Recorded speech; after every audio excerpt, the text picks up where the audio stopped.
Today, on another fantastic Outside the Box reviews, we are looking at the Marvel Universe Fantastic Four 4-pack. We got 4 figures here. We have Mr. Fantastic, The Thing, the Invisible Woman, and the robot? What the heck is this thing? Okay, this is not the Fantastic Four that I know. So the story behind this is, I guess they decided since the Human Torch is currently dead, they might as well take advantage and release a 3-pack of the remaining Fantastic Four members, along with Herbie. And from what I've been able to look up online, Herbie is in the comics, but mainly he's in the TV show from, I think, the 70s or something. And at the time, they had sold off the rights of the Human Torch to another company to make a solo film, which never came to be. And to replace him, to still have 4, they put in Herbie. And I know there were rumors at one point that the Human Torch was taken out of the show because they were afraid kids would set themselves on fire, but it turns out that wasn't the case. It was his rights were owned by another company. But we'll take a look at these guys separately and see how they stack up. We'll start off with Herbie. It's debatable whether you want to call this a 3-pack or a 4-pack. All of the Marvel Universe multi-packs that recently came out have been technically 3-packs, though this one technically had 4 figures in it. There was another that had 3, it had a Wolverine, a Deadpool, and a Warpath. And then there's the Classic Avengers set, which technically is a 5-pack because it has normal-size Iron Man, Thor, and Hulk, but it also has a Wasp and an Ant-Man. And you could even add another figure to that list, seeing that Ant-Man has a little bug to fly on. But Herbie is kind of part accessory, part figure. I mean, the sculpt's okay. I never really watched the show. I did go back and look up an episode or 2 on YouTube. Seems like a really obnoxious character. Evidently, he made a cameo in the Fantastic Four movie, even though it was edited out. And you can see he's got a little plug back here. I guess he would charge himself.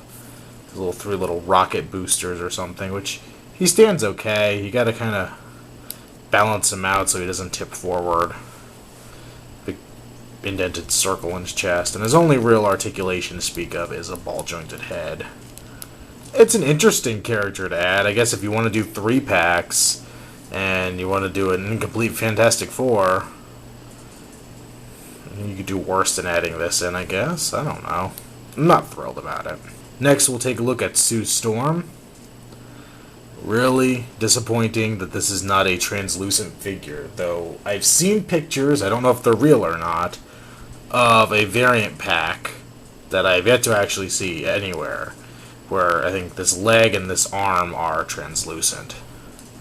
If that comes out, I probably honestly wouldn't buy this pack all over again to get it, because it seems like the other characters are exactly the same, maybe minor paint detail changes, but maybe I'd try to eBay the figure or something.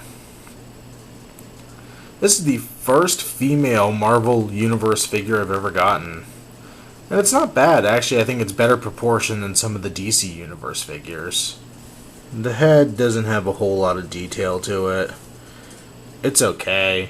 The blonde eyebrows really just disappear on the head. The features are generic, which is pretty much what you get for any normal-looking human face in Marvel Universe. Her hair is nice. It's kind of a softer plastic. Doesn't really impede anything. I like the design of the suit. The short sleeve blue with the lines going through it. I don't know what period in the comic books this is from necessarily, but I think it's a nice look.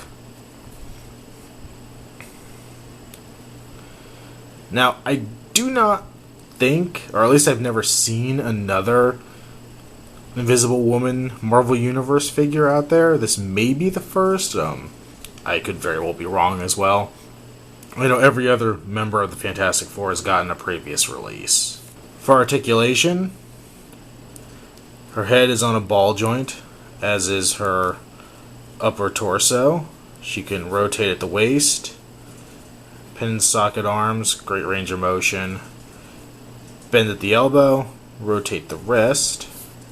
Ball jointed legs, double jointed at the knee, and bend at the foot. Next up, Reed Richards, Mr. Fantastic. Very similar story to Sue Storm. This costume is basically identical, just the male version. The only differences in articulation is he has a swivel in the upper arm, and he does not have the cut joint at the waist. He just has the ball joint at the upper torso, like she does. Not really a ton to say about him that I couldn't already say about Sue Storm. The head sculpt is actually a lot better done. He has a very distinguished looking jaw, and the gray in the hair I think looks really good. I would have really liked if he had some kind of stretchy look to him. Obviously I wouldn't want anything that's actually, stretchable, but it would have been nice to have something like an elongated arm or something like that. I think elongated arm would probably be the best way to go. So quite honestly, there's nothing fantastic about this character as he stands. He's just a plain old figure.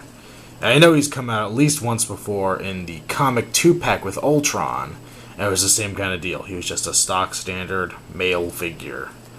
And I think eventually we need some kind of, super-powered member of the Fantastic Four. Right now, we're not doing so well on the superpowers here. We have 2 members down, and both of them are just plain people in goofy outfits. Last up is Grimm the Thing. This is probably the one that I was looking forward to most of the set. I have only seen a Thing on a single card once before. And I know the variants are ridiculous. And there's a long pants variant, there's a short pants variant, which this one kind of is. I think there's like a thing thong. Yeah, say that 5 times fast. But otherwise, I know it's pretty much the same figure.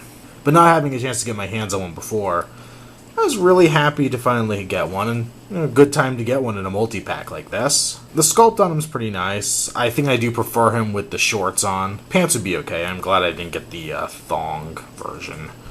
Got sculpting on the feet. The back's well done. All the rocky texture is actually sculpted in. It's not just painted. The face is a little goofy. There's that big protruding chin on him and the big, enormous, honestly, eyebrows. But overall, he's a very comic-looking thing. And I know that's part of my problem, is I'm used to the movie Thing, as sad as that is. But not a bad figure.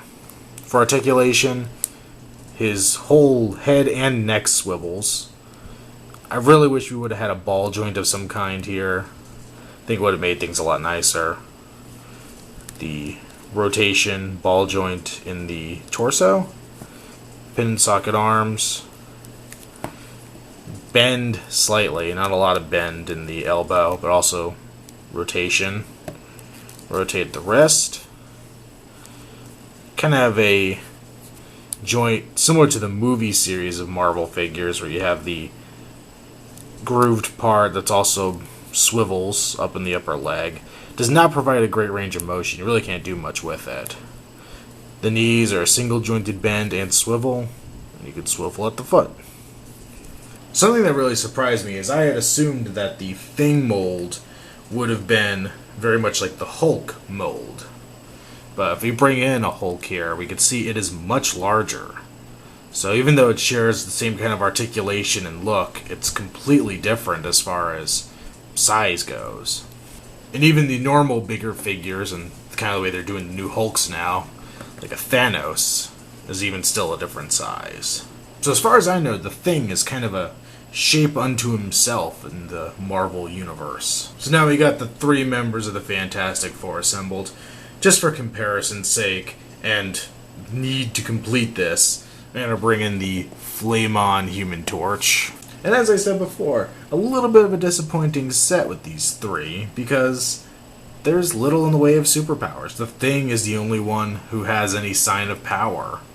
Granted, if you have the set like I do here of the 4, at least you got a 50% ratio, but most likely, unless you got this Flame-On Human Torch, you have a Human Torch. So, your Fantastic Four set isn't looking so good.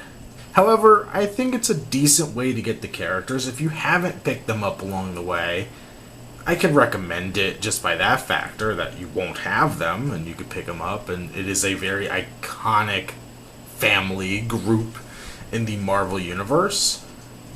But, if you have Reed Richards, you have a Thing, unless you don't have an Invisible Woman, you really want one, or you want a Herbie, I can't really recommend it. It's a pretty basic set, and granted, for $20, it's not a bad buy. Seeing that your average Marvel Universe figure can run you up to $8, it could make sense to just go this way if you're missing them, and these ones are okay representations to you, depending on your aesthetic choice when it comes to the Fantastic Four. I think it's a serviceable set. I got my Fantastic Four set completed, and I'm good enough to be done with it. Now, outside the variant set that I mentioned earlier that might be released, there are also rumors that they might redo this as the Freedom Foundation. I believe that's the right word. We've seen at Comic-Con that they are doing the white costume for Spider-Man, who is the replacement of the Human Torch. And it wouldn't be all that hard to get these guys in their correct outfit and just re-release this pack, maybe minus the Herbie, as the Freedom Foundation group. So that's yet to be seen if that will actually come to fruition, but possibly keep an eye out for that coming soon as well. It's been another Outside the Box review, and stay tuned for more reviews to come.